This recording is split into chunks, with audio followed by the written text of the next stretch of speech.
2400 રૂપિયા 2500 રૂપિયાના વાળ કપાવતા હશે, એ લોકોનું અહીંનું અર્નિંગનું લેવલ શું હશે?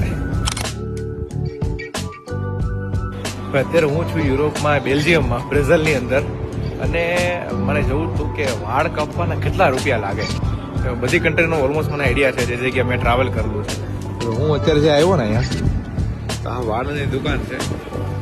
એમાં તમે જો હેર કટિંગના છે ને, સૌથી ઉપર છે ને હેર કટિંગ છે, એના 25 યુરો છે, એટલે અરાઉન્ડ 2400 રૂપિયા ત્યાં. અને સેવિંગ જે આવે ને, દાઢી કરવાના, એના છે 1400 રૂપિયા.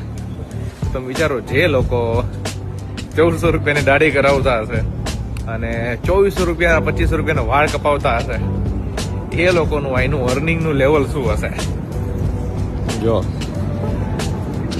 બધા ઘર જોવો, ગાડી છે, આખી આવે છે ટેસ્લા. એટલે વિચારો, તમે કઈ ટ્રાય કરેલું છે? 2500 રૂપિયાના હેર કટ મેં મોંઘા 700 રૂપિયાના કરેલા છે, બરાબર, પણ એ પણ સિંગાપુરમાં. આ 2500ના ટ્રાય તો અત્યારે નથી કરવા, નેક્સ્ટ ટ્રીપમાં કરશું ટ્રાય.